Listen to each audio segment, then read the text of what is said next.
time with it. Exactly. So I have to ask about all the religious motifs, because Yeah. I didn't notice it initially, but Yeah. then as the season progresses, just more and more things come up. You know, the baby's name is Jericho, Yeah. and we see in like the promo, there's like crickets, and I was like, oh, is that like locusts? And then I was questioning everything because I'm not super informed on Judeo-Christian mythology. So what was your kind of intention and your design of incorporating that? The idea of telling some, let's see, how can I answer that?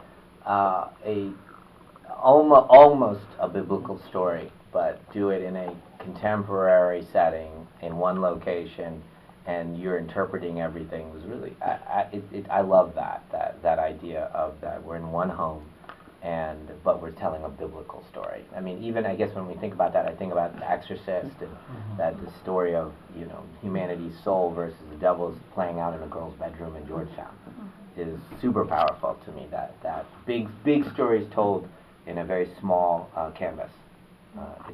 It's I like that tension of it, and it evokes in you as a viewer to participate in the storytelling, which is what I most want, because if you participate, then it's very personalized and it stays with you.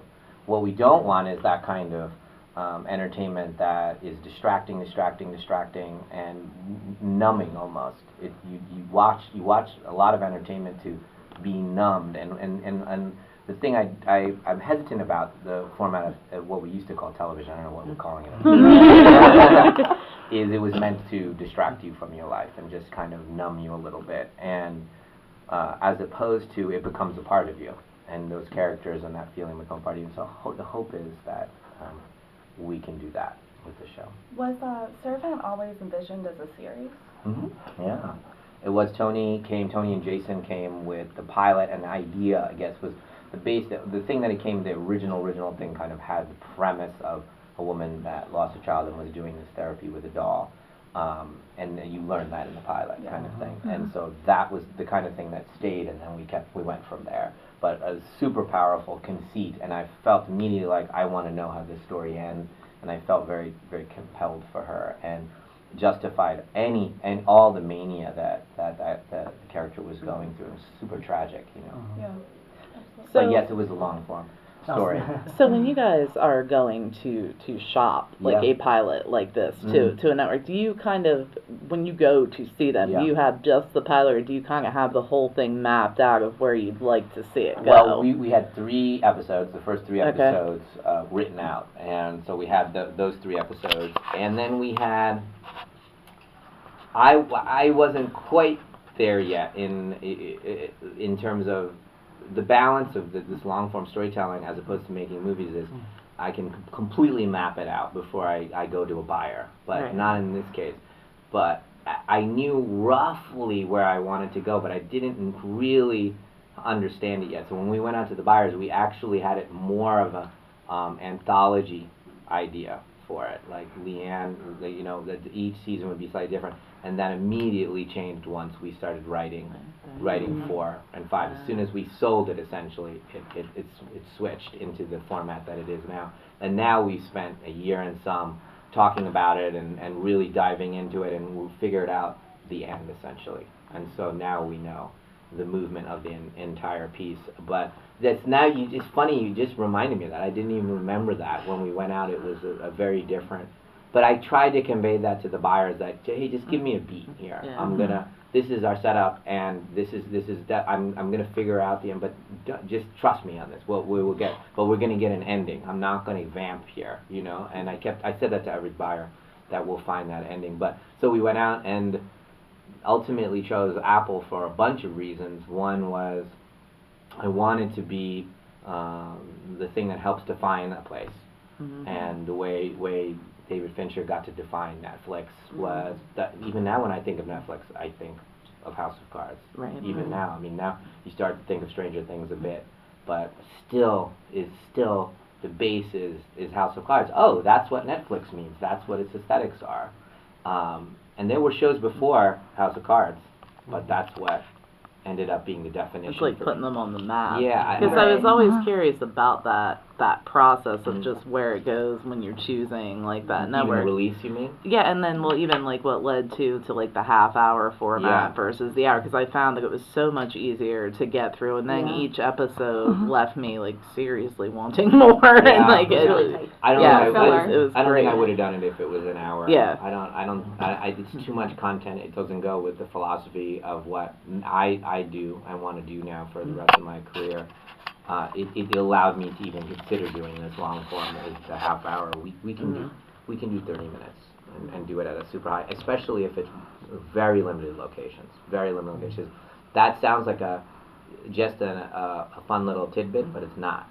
If it was 10 locations like a normal show or something, it's impossible to do it at the quality. It's just impossible. I have no idea how they did Game of Thrones for as long as I have no idea how they could manage that. And I think they almost thought of it as different movies. Like they did. I think it was. Yeah, this was each had their lane. Each of their characters in their world had it. And so you're making 4 shows essentially. Game of Thrones are 5 shows, and then editing them together. Super hard, and you need that blueprint from the books and to keep you steady and all of those things. It's a hard proposition. The half hour is what made this even possible. I'm really excited about that format and that play-like quality of half an hour. It allows it to be one location, because if it was an hour in one location every episode, it would start to become like, wow, I'm feeling this is small or tedious, that kind of thing. So the mystery of Leanne, like who Leanne is and what her motivations are, kind of runs through the whole season. And Nell said that she didn't always know like what she was supposed to be doing or why she was supposed to be doing it. Yeah. So was there ever a moment where her choices affected your, like, Tony's interpretation of Leanne or yours? It was probably a slight flip of what you just said. As she's performing it and I'm going, that's not right. And then me figuring about and talking to her and saying, that's not right because I believe she is coming from X.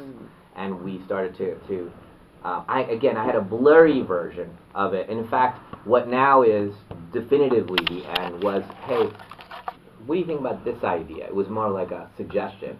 Maybe she's, and then, and this is what becomes of her.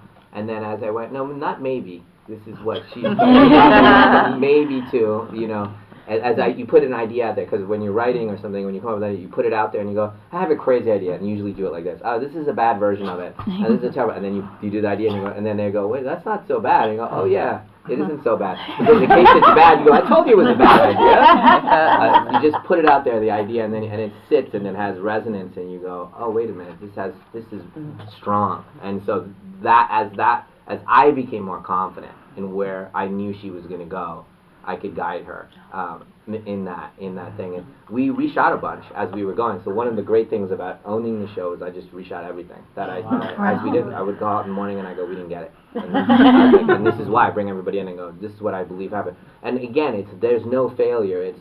We didn't get it because of X, and we learned something new because of it. For me, it's critical. Again, the being in the same location. So I would go, hey, can you guys give me the set for an hour? I want to do something on that previous episode. Like that having the ability to admit that we were blurry because we didn't know, and to keep on orienting it that way and listening to it and learning, it's great. If we're constantly chasing content to just get it done as fast as you can, we're not doing the audience any service that way. It had to be Wilmington, Delaware, right? That's my home. Okay, had to be Wilmington, Delaware, right? There you go. See, I'm not going to spoil anything there, but it had to be. There are a lot of questions that are raised that isn't fully answered at the end of this season.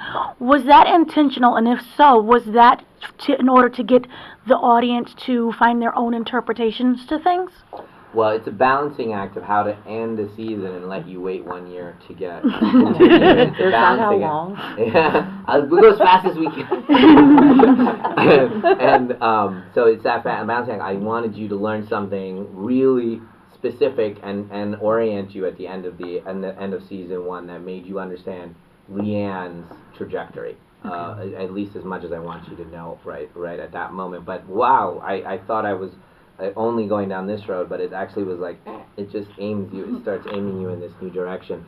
And each season we want to do that in terms of getting to this finish line here. And so it's a balancing act between the format, what I love about the format is it's a humbling format between, I'm trying to get better at negative capacity. Do you know what that means? That's a psychological term, which is means your ability to be okay with uncertainty. And so that muscle, the more you can grow that, I think the better, the happier you'll be in life.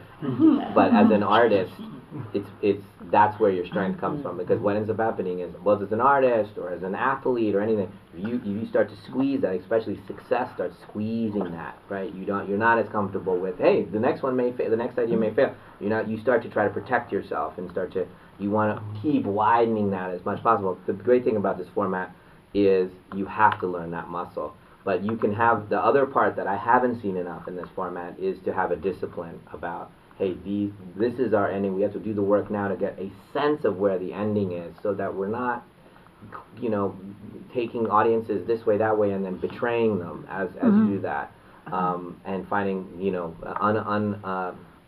unmotivated reasons for them to do that 180 to get you back to this. Right. And so when you see shows like Breaking Bad, that kind of, you see the architecture of the movement from beginning to end, it makes sense and there's integrity to it. There's not many shows like that where you can go from beginning to end. And so you're learning both muscles, to do the architecture and to be open in the moment to what, as we're learning ourselves, we're listening to the characters. That's the best writing and the best artistry, is where you're listening. You go, it's this, and then it comes back and it's not listening to you, and you go, what? Okay, don't jam it. Right. Listen, why is it saying that? Oh, it wants her to be this. It wants the characters to go this way, and even though you want it to go that way, all right, let's listen to it for a second and see where it wants to go. So I wanted to bring up the splinters and all the other, since was it stylistically that you wanted to show that the bigger the sin, I guess, and everything like that, the worse the punishment became later on. Was it a plan to at any point make it a little bit more graphic than just splinters and a little bump and everything at one point, because some of the stuff that he was doing was kind of messed up. The idea is everything could be explained away. Is he just getting splinters because the house is full of wood, or is he now interpreting that as something biblical, or is that a plague of some kind? Is that something that's happening to him? It should always be on that line of I can interpret it either way. So which one do you want to lean? And sometimes the show will say absolutely supernatural, and then it goes, wait a minute. But you could explain it this way. Oh wait, you're right. I could explain it that way. That's literally how I was.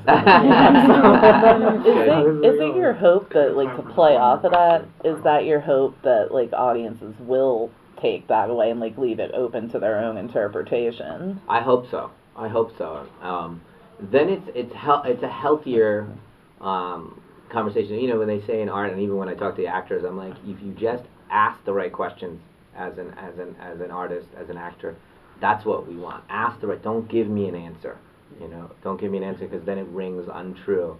I'm sad, or I have a loss. I don't know how to deal with this. Is there a God? Ask the question properly, and I think it'll resonate with us. So in that same way, I hope we can get that balance right. It's tricky. It's a really good show. Thank I hope you. you direct more in the future seasons, though, because you make too. really interesting choices. Like in the pilot, there were so many shots of people's hands, and I was like, why was he doing that? It's really cool. Yeah, I really enjoyed directing 9, because I had everything. Oh, nice. That was so good. That was Thank you so much. Thank you. Yeah, that one I was so excited. Every shot had movement, this kind of ticking clock feeling the entire time. It was fun to do. Thank Thank you. Thank you guys.